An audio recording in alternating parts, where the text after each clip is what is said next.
Kenapa sih harus ada nabi-nabi di dunia ini? Kenapa Tuhan nggak langsung aja install wahyunya ke diri kita masing-masing saat kita lahir? Kenapa harus lewat perantara nabi-nabi? Pertanyaan ini sering banget dianggap tabu. Padahal, kalau dibedah pakai logika, jawabannya ternyata sangat masuk akal. Alasan pertama, bayangkan Tuhan sebagai sumber energi tak terbatas, infinite power, tegangan super tinggi. Sementara manusia, kita ini makhluk terbatas, otak terbatas, jiwa terbatas. Ibaratnya, Tuhan itu reaktor nuklir, dan kita cuma lampu bohlam 5 watt.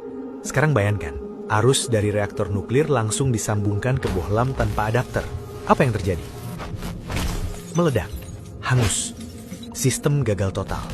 Artinya, manusia butuh adapter, butuh transformator yang bisa menerima tegangan tinggi, lalu menerjemahkannya ke bahasa kita. Dan disitulah peran Nabi.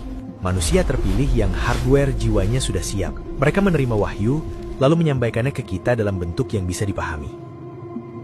Kalau gitu, bisa dong Tuhan bikin kita kuat nerima wahyu langsung? Bisa, tapi coba bayangkan, Tuhan membisikkan wahyu ke 8 miliar manusia secara personal. Apa yang terjadi? Chaos, kekacauan total. Semua orang akan memiliki tafsir yang berbeda-beda sesuai dengan hatinya masing-masing. Nggak netral, dan semua orang akan merasa paling benar. Karena itu Tuhan memilih satu orang, diverifikasi dengan mukjizat, lalu orang ini jadi standar objektif. Kalau kita ragu, kita cek ke dia, bukan cek ke perasaan masing-masing. Terus, dari mana kita tahu kalau itu beneran nabi yang diutus sama Tuhan? Gimana cara kita bedainnya? Disinilah Tuhan kasih fitur authentication code atau kode verifikasi ke para nabi. Kita mengenalnya sebagai mukjizat. Mukjizat itu bukan sulap. Mukjizat adalah akses level admin yang bisa membypass hukum alam yang dikunci buat manusia biasa. Itu adalah cara Tuhan bilang ke manusia kalau orang ini bawa mandat resmi. Jadi, mukjizat itu adalah tanda pengenal resmi. Karena tanpa admin key ini, klaim kenabian itu invalid atau nggak sah. Oke, kalau gitu, kenapa nggak satu nabi aja dari awal sampai kiamat? Ini yang disebut software update. Bayangkan hukum atau aturan Tuhan itu kayak OS atau operating system. Misalnya, Nabi Adam itu bawa OS Windows 95. Kenapa? Karena masalah manusia saat itu masih basic. Belum ada perbankan global, belum ada rekayasa genetika. Kalau aturan zaman Nabi Adam dipakai buat ngurusin masalah kripto atau bioetik hari ini, ya nggak akan kompatibel. Makanya, Tuhan mengirim nabi secara bertahap, dan tiap nabi bawa update-nya masing-masing. Karena Tuhan itu pendidik, Tuhan ngajarin manusia pelan-pelan sesuai kurikulum kelasnya. Terus, bedanya nabi sama rasul apa? Kan sama-sama utusan. Jawabannya ada di skala job desk dan level update-nya. Tugas nabi mengingatkan kembali aturan lama, tanpa merubah sistem inti. Jadi OS-nya tetap sama, cuma diperbaiki errornya. Sedangkan Rasul itu ibarat major update, kayak update dari Windows 10 ke Windows 11. Rasul datang bawa kitab baru dan hukum baru. Makanya jumlah Rasul jauh lebih sedikit, karena major update nggak terjadi setiap hari. Kenapa semua nabi diutusnya di Timur Tengah? Kenapa nggak di Antartika? Ini murni karena masalah geopolitik dan strategi distribusi. Coba lihat peta dunia kuno. Timur Tengah itu satu-satunya wilayah daratan yang menghubungkan 3 benua sekaligus, yaitu Asia, Afrika, dan Eropa. Timur Tengah adalah ruang tamu dunia, atau hub servernya peradaban. Karena jalur sutra lewat situ, pedagang dari China, India, Romawi, Mesir, semua meet up di situ. Jadi Tuhan taruh pemancarnya, atau nabi, di tengah keramaian itu. Ibarat pasang router wifi ya taruh di tengah rumah kan, bukan di pojok gudang. Jadi, lokasi itu dipilih karena fungsinya yang strategis, bukan karena rasnya. Tapi bukan berarti Tuhan nggak pasang server lokal di tempat lain. Karena di agama Islam disebutkan, dan tidak ada suatu umat pun melainkan telah ada padanya seorang pemberi peringatan. Artinya, ada kemungkinan besar Tuhan juga ngirim nabi ke suku Inka, ke tanah Jawa, ke China, atau ke Eropa kuno. Tapi mungkin skala mereka adalah local admin. Tugasnya spesifik untuk kaum itu aja, tapi head office dan press release utamanya dipusatkan di jalur tersibuk dunia biar gampang diakses. Terus, kalau sumbernya satu dari Tuhan, kenapa nama agamanya beda-beda? Kenapa nggak satu nama aja dari awal? Jadi, sebenarnya pesan inti semua nabi sama, yaitu tunduklah kepada Tuhan yang satu. Dan yang terjadi adalah branding oleh para pengikutnya, bukan sebutan resmi dari Tuhan saat itu. Misalnya, sebutan agama Yahudi merujuk ke suku Yehuda, dan sebutan agama Kristen juga merujuk ke pengikut Yesus. Jadi itu nama para pengikutnya. Nah, di final update, Tuhan luruskan lagi. Sebutannya bukan ke nama nabi, tapi ke kata kerja, yaitu Islam, yang artinya berserah diri.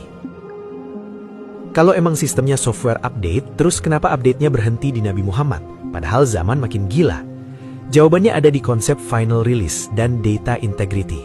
Pertama, nabi-nabi terdahulu dikirim berulang karena ajaran nabi sebelumnya hilang atau terlupakan, jadi butuh di-restore ulang. Tapi di era nabi terakhir, wahyu yang turun bukan hanya ditulis, tapi juga dihafal secara masif.